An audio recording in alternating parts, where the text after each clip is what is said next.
Well, it's just about time for to introduce Glen Newman. Glen has also been at these events on two other occasions, so this is his third time. Glen works in the Enviroshop down in Melbourne that has all manner of very interesting bits of equipment that you can utilise in your home for stopping up gaps, stopping the hot air escaping and the cold air coming in, and things for well, I won't go into it. Glen's going to talk about it much more knowledgeably than I can. Yes, I'd like to welcome Glen to our presentation tonight. It's a little bit weird welcoming him when he's not here in the flesh and I can't actually see him. But anyway, welcome, Glen. It's great to have you here tonight, and we're really looking forward to your presentation. And I'll hand over to you now. A very warm welcome from the audience here in H'CoRE. Thanks, Jeff. And you should hopefully be able to see my shared screen now as well. I've done loads of webinars over the last year and lots of meetings, as you'll probably have as well. This is the first hybrid one that I've done, sort of combining live audience with people online. So hopefully it all kind of goes okay. So as Jeff was saying, I'm from the Enviroshop. We're based in Northcote and Newstead, which is just out of Castlemaine. I've been working there for about 15 years now. I also work for the Darebin Council doing business efficiency, which is the main reason I couldn't get up there today. I was working for the council today until late, and it's a long way from around here to up there. As much as I'd love to be able to get up there, and I'm not actually in my living room, as Jeff said earlier. My family's in there watching Lego Masters, so I'm out the back in my home office. Anyway, on with the presentation.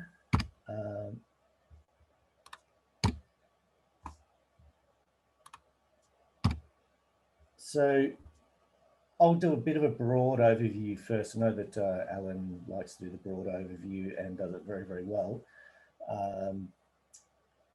I'm a lot more about the practical applications of the kinds of things that Alan is talking about. And so the main things that we're addressing is the questions that I get from people working in the shop. Number one is how to make my home more comfortable. Even people that don't care about the environment, don't care about money. If they're cold at home in winter or hot in summer, then you know, it's not fun. So how do you make your home more comfortable? How do you reduce your impact on the environment? A lot of people are worried about that. The world they're leaving for their children and grandchildren. A lot of people, it's just about money. They couldn't care less about the environment or whatever, but they want to save money. Lots of different motivations from different people. Some people, it's all of those things. So then it becomes down to like, how do I work out what to do? What's important at my house and where do I start at my house? Is really the kind of questions that we're getting. So it comes down to identifying the energy flows in and out of your home. Hang on, there's a chat window going on, which is not letting me see. Yeah, Zoom's a bit interesting sometimes. Anyway, so it's identifying about where the energy flows are coming into your house, and then where is the energy leaving your house. So energy coming into your house can be the obvious ones, you know, gas and electricity, water, that kind of thing, but there's a lot of other ones. And then where is the energy leaving your house? So if you don't have good insulation, obviously there's heat escaping through your insulation as well. So the most important starting point with sort of like the home audits that they were talking about before, taking some time to investigate and think about and document where the energy flows are coming into your home and where they're leaving your home. And then once you understand where the energy is coming from and where it's going to, then you can actually start to identify the priorities and what to do about them. So looking at the typical home, Electricity, water, gas, you know, all of those kinds of things coming into the main ones, as I was saying. But you've also got every product that you buy and bring into your home is embodied energy coming into the house.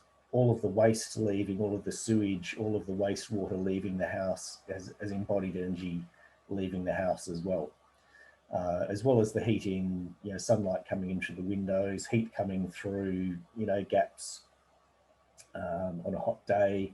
It's all energy in and out of your house.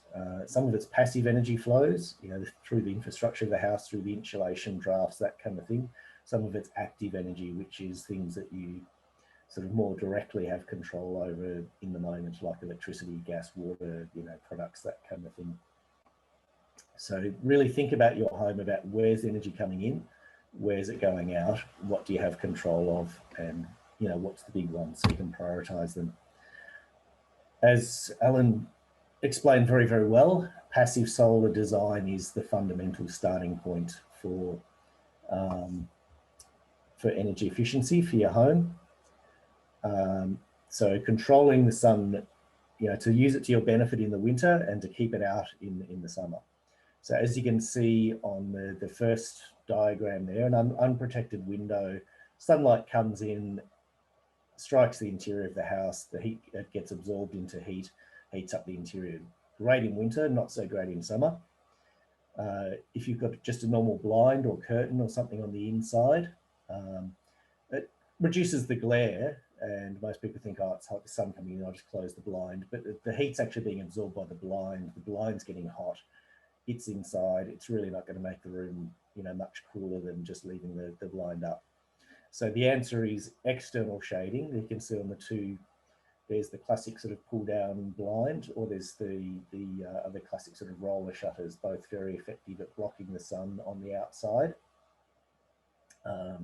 If you can't do that with the external shading, like if you're in a rental home upstairs, if you're saving up to get some shading fitted, Wren shade is actually a very good, very effective sort of temporary or, you know, permanent if it's somewhere like upstairs that you can't really shade. It's basically a perforated reflective foil kind of, it comes on a roll. So you cut it to size, you stick it in the windows, or you can stick it under laser light if it's a pergola or something like that. And about 80% of the energy of the sun is reflected sort of straight back again. But you still get some daylight in because of the perforations in it, and you still get a view out through the window. So it's, yeah, very, very effective, very cheap for what it does. About the only downside is it looks a bit ugly from outside on your windows, but you know, just put it, you can have it removable, you can stick it up with Velcro or blue tack, or you make blinds out of it, whatever. So you pull it down when you really need it, get it out of the way when you don't need it.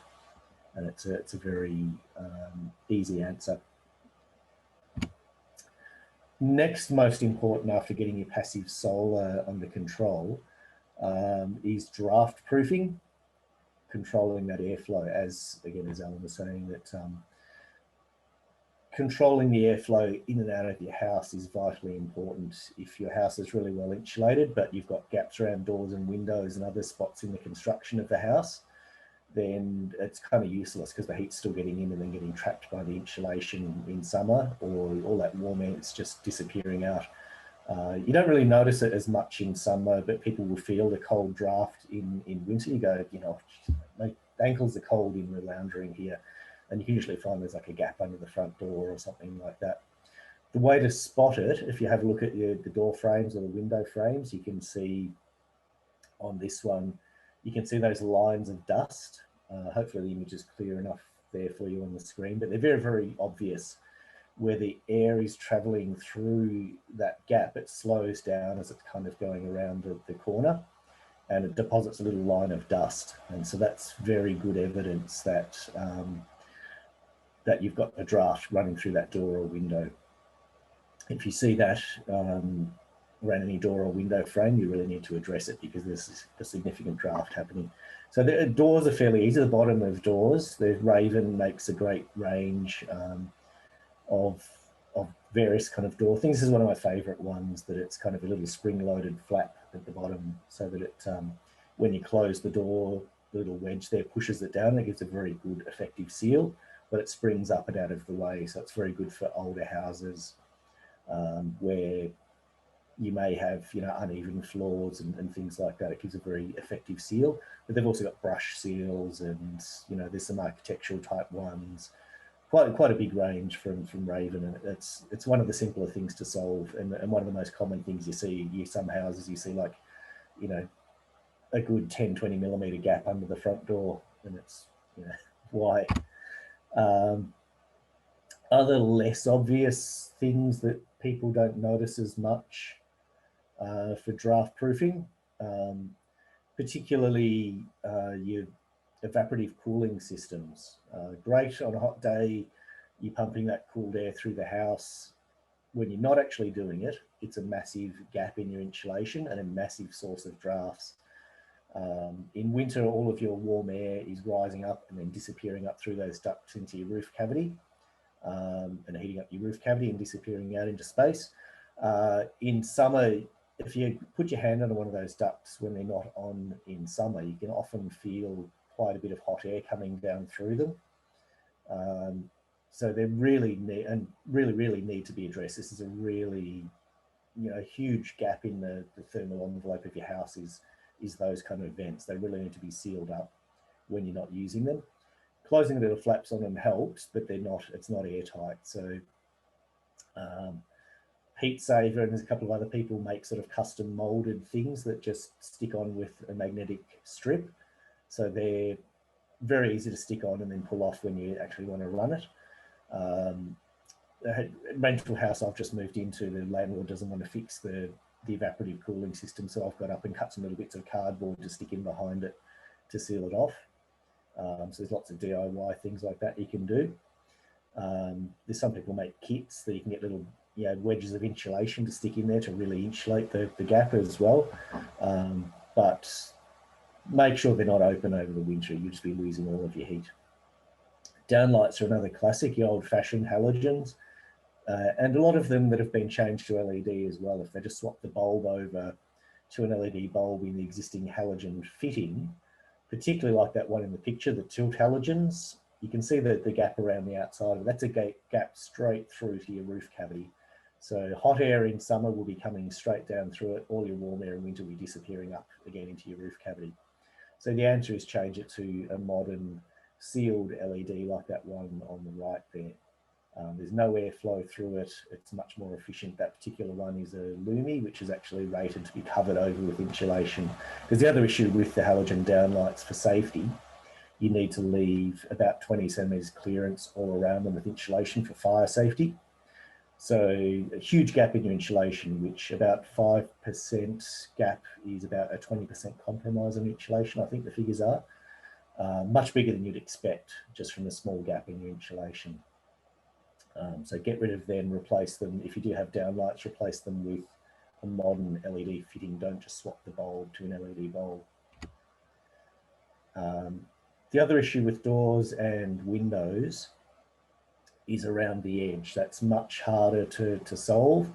The traditional thing has been the stick-on sort of foam strips. They'll work sometimes.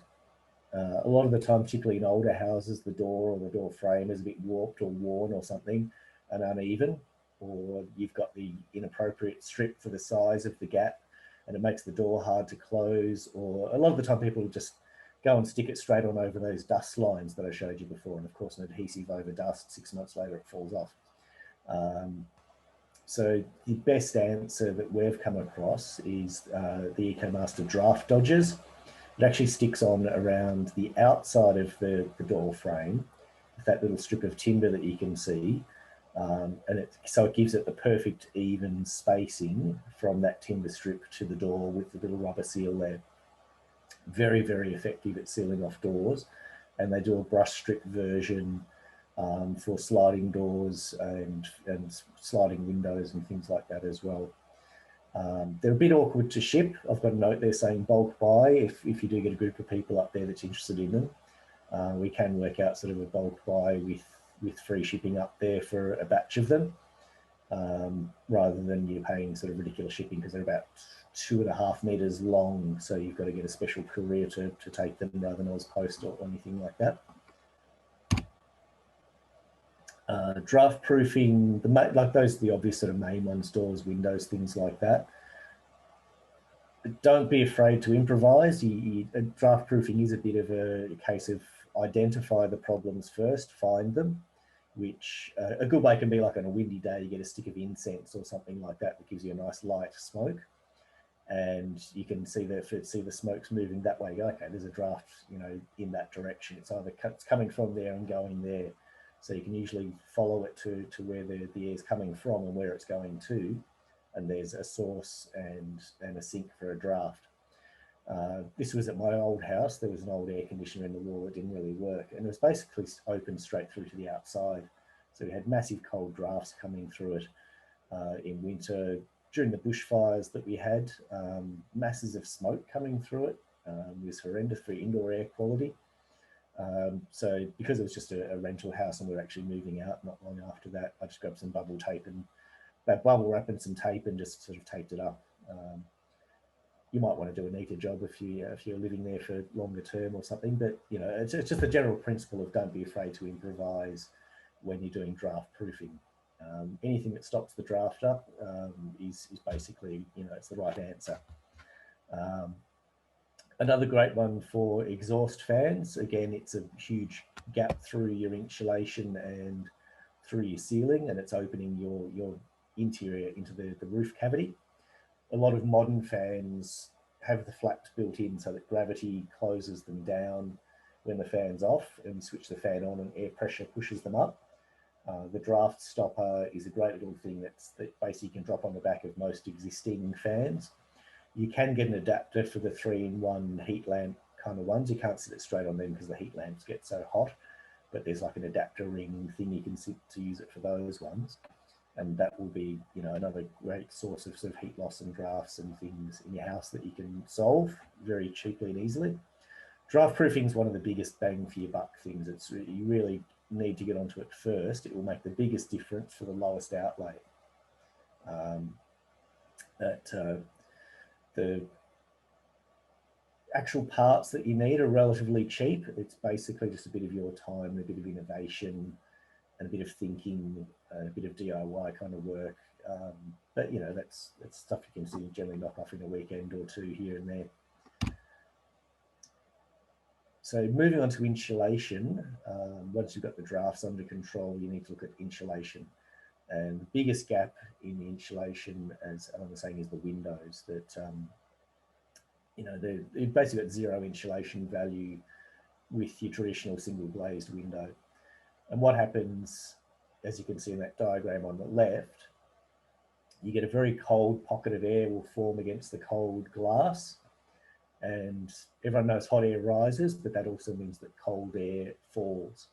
So that cold air will fall down to floor level and, you know, travel into the room. And by moving out of the way, it will draw down warm air from above. So you actually end up with this very active cycle of air passing over the window, being actively cooled. So the answer is to try and just trap that cold air against the window where it can't fall away and circulate. So a heavy curtain that goes down to floor level with a pelmet above to seal off the top, and you've effectively trapped that cold air in there. That's great for nighttime in winter. In daytime, we actually want to get some sun in and daylight and you know, hopefully benefit from a bit of heat or something. Not such a great answer, which is why double glazing is great. It's effectively doing the same thing. It's trapping that layer of cold air between two pieces of glass, so it can't move, it can't circulate. The inside pane of glass will be at about, you know, it's not perfect. It's not like, as I was saying, it's not like a well-insulated wall, but the inside pane will be more like room temperature. The outside one will be more like outside temperature, and that trapped air adds very good insulation value between the two of them to really slow down that transfer of heat through the window. And vice versa in summer as well. If it's 45 degrees outside and you're trying to keep it 20 inside, the opposite will be happening, that you know, that heat will be traveling through the window as well. So double glazing, brand new double glazed windows retrofitted, especially if it's into an older house and they have to custom make them, can be horrendously expensive. I generally only recommend it if, say, like your window frames are rotting and they need replacing anyway, then, you know, get new windows fitted and make sure they're double glazed. If you're building a new building, definitely, yep, well worthwhile. But there are actually some retrofit options. The one that we sell at the shop is a very cheap and easy DIY. It's basically a thin plastic film, a bit like Glad wrap, and it's packaged with some double-sided tape. And you stick it on the window frame and space it out from the glass, and it works exactly the same as your glass double glazing, in that it's trapping that layer of air. And the plastic is quite robust. The tape is quite good. If you clean and prepare the frames well, it'll last for a few years, unless of course you get kids, you know, running up and poking at it or something like that. But nearly as effective as a double glazed window for a minuscule fraction of the price and a little bit of your time putting it up. The main issue is that it doesn't suit every window type. Your classic timber frames are great. If the frame is too deep, the gap can be too much and you get air circulation happening again. You might need to build like a mini frame to sit inside the window frame.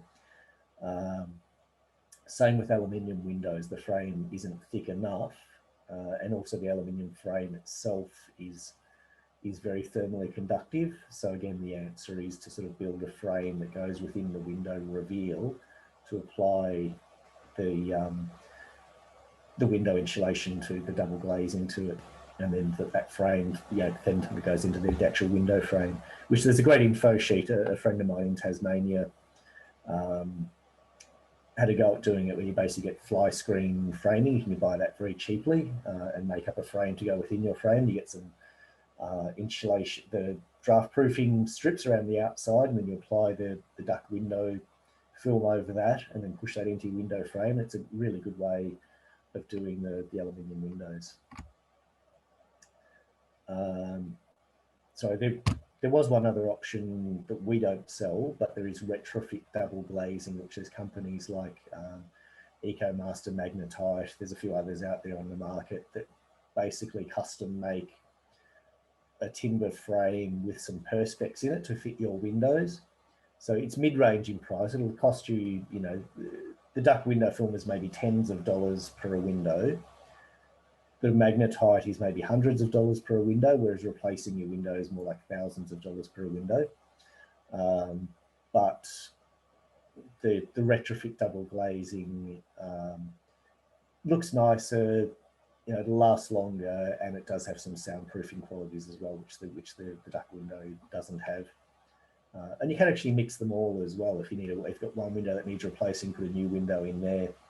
Get some of the retrofit double glazing for your main living room where you'll see it all the time, and use the cheap duck in the rest of the house where you're not really going to see it. You can mix and match. It doesn't have to be all one or the other. Owen explained heat pumps very, very well and how they work. We sell the Sandon heat pumps, which is very similar. It is effectively the same heat pump unit as the Reclaims you've had to bulk buy for up there. The Sandon and the Reclaim are the only two on the market with the CO2 heat pump, which is basically a generation ahead of everyone else on the market. Significantly more efficient, more reliable, better engineered than pretty much anything else on the market, those two units. It's basically the way to go with your hot water is a top end heat pump like the Sandon or the Reclaim. But don't forget things like the PTR valve. That Sandon install, actually, it's got a little jacket around the PTR valve, but not a big one like the valve cozy. If you touch that PTR valve or any of the other valves, inlet and outlet valves on your hot water system, you'll feel that they're quite warm, because it's a very thermally conductive copper pipe coming straight through the tank insulation to the outside world. So it's very important to insulate the pipes, as you can see on that Sandon install. Having some good insulation for at least the first metre or so of all those pipes in and out. Sorry.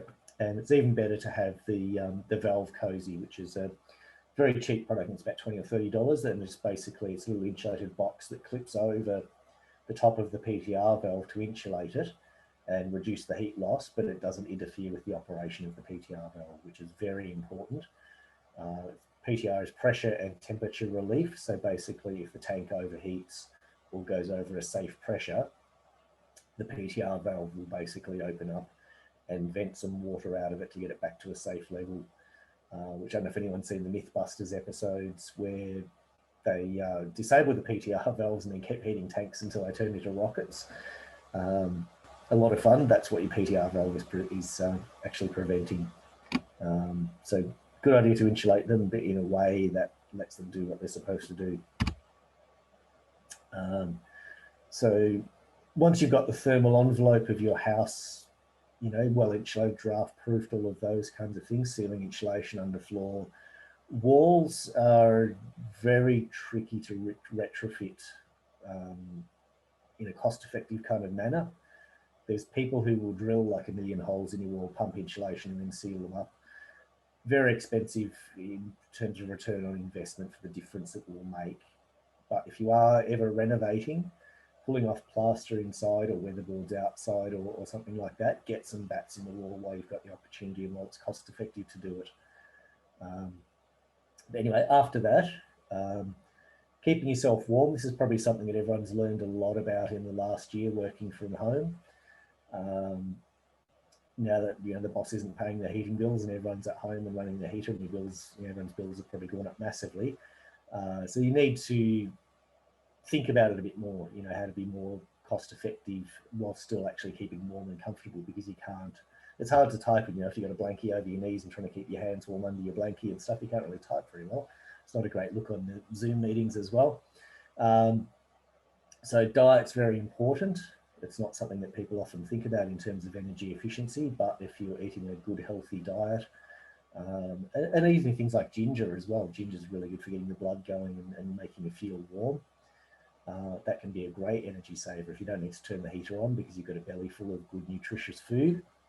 Wearing appropriate clothing, this concept of I want to wander around inside the house in shorts and t-shirt when it's -5 outside is just a stupid idea. You know, wear your Ugg boots, wear some good socks, wear a jumper before you put the heater on.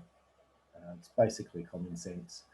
Keeping yourself fit and active as well. If you're sitting down doing nothing for quite a few hours, you do get cold, your circulation slows down, you know, your body's heat engine is not working properly.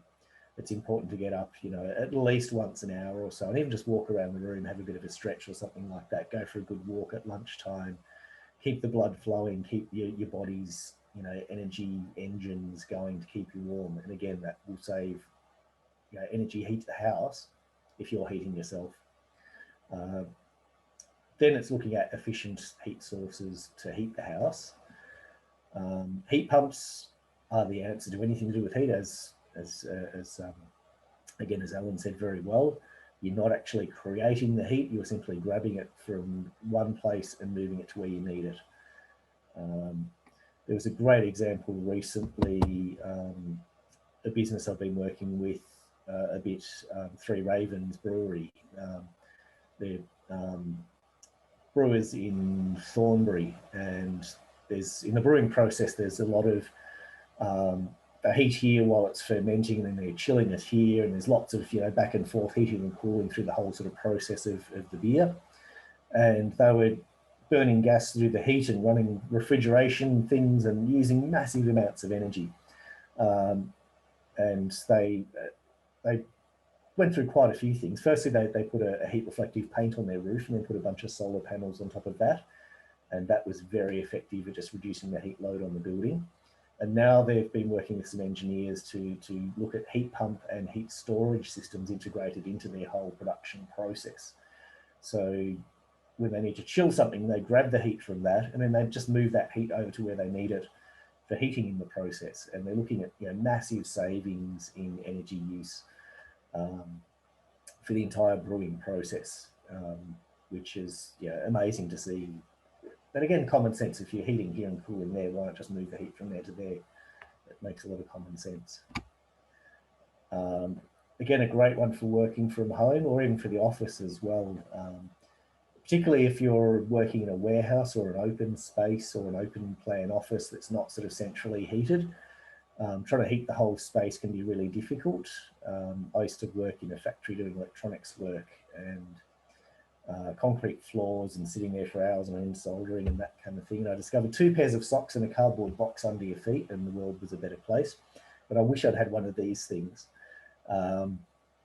It's only uses like 90 watts maximum, and it's just a very gentle heat on a mat that goes under your feet. And if your feet are warm, usually it's all good. And that bit of heat will just rise up and create a little warm zone around you. So you're comfortable. The room can be cold, you're cozy. There's also sort of soft versions of those you can get. They're often sold as a therapeutic device, as like a heat pad for injuries or things like that. If you're searching for them, search for therapeutic heat mat as well. And they're really good. You can put them behind your back on a chair or on your lap or things like that. And again, just local heating, just heat yourself. You don't need to heat the whole room. You only just need to heat yourself. And particularly in a space that you can't heat, as I was saying, like, a warehouse or something like that. Other time of the year when you're trying to keep cool, we like the Solar Whiz as roof ventilation. Your roof cavity can get very, very hot, and extracting that heat out can be a very effective way of reducing the heat load on your insulation. If you've got 60 degrees in your roof cavity, which is easily achievable on a hot summer's day, and you're trying to keep it 20 inside, you've got a 40-degree heat difference across your insulation, which even with good insulation, that's still a big heat difference.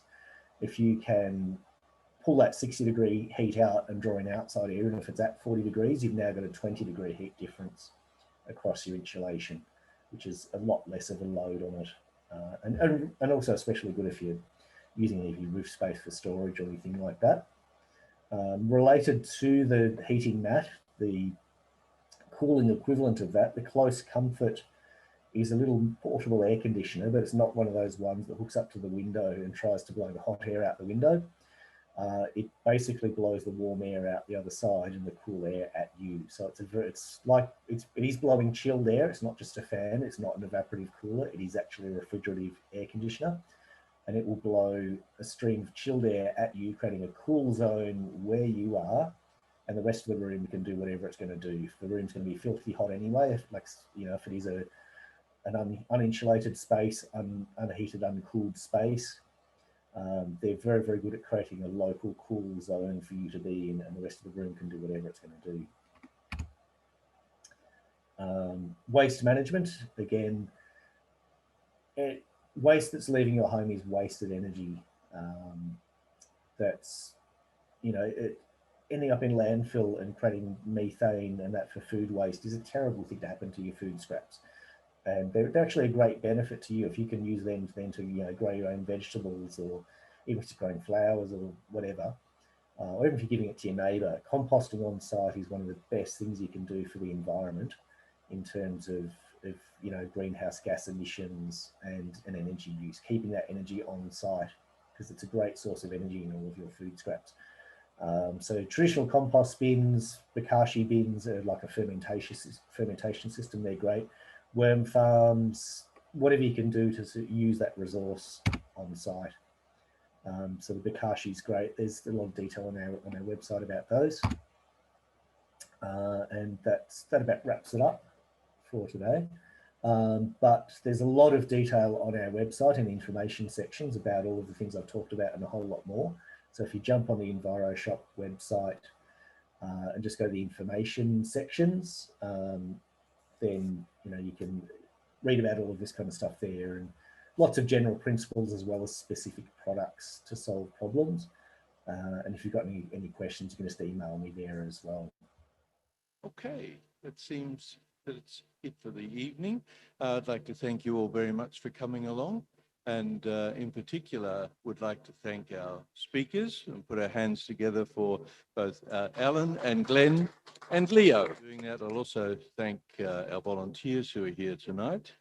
We've got Michelle Zwageman over there, who's our IT manager, and doing a great job. We've got Chris Sagewood here, who's been beavering away, trying to help us with the awful internet connection that we had.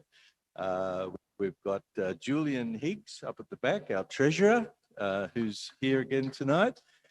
We've got Rod Heisted at the back, handling all the tech work. Thank you, Rod. And Leo, of course, who is here, and Nathaniel, who's sitting over here as well. And one of our volunteers who hasn't been involved very much tonight, but will be involved very much in the home energy auditing, is David Singleton. So great team here tonight. It's been, I think, a very interesting event. The next event we're running is in June, and we've got Dr. Helen Haynes, who's the independent member for Indigo, who will be presenting, as well as two people from a company called Como Energy, who are working with H'CoRE in relation to the power hub that I spoke to you about earlier, and also the microgrid.